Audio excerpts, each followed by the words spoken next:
Hello viewers, এবার নতুন স্টাইলেই ধরা দিলেন চিত্রনায়িকা অপু বিশ্বাস।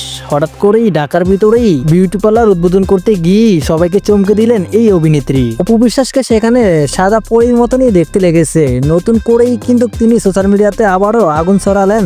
সাম্প্রতিক কামরাঙ্গীর চর অপু বিশ্বাসে বাধার মুখে পড়েছিল মুসল্লিদের, এরকমই একটি নিউজ সোশ্যাল মিডিয়াতে হয়েছিল। অপু বিশ্বাসকে সেখানে রেস্তোরাঁ উদ্বোধন করতে দেয়নি মুসল্লিরা।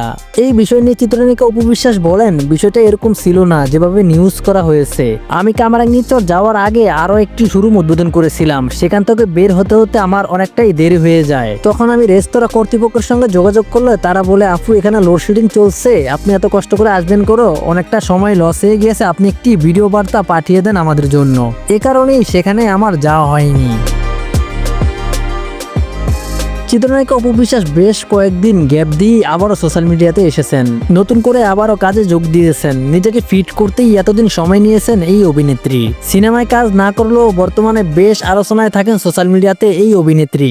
বিভিন্ন ফটোশুট, শোরুম উদ্বোধন এসব নিয়েই ব্যস্ত রয়েছেন এখন। তো যাই হোক ভিউয়ার্স, চিত্রনায়িকা অপু বিশ্বাসকে এখানে কিরকম লেগেছে অবশ্যই কমেন্ট বক্সে কমেন্ট করে জানাতে পারেন।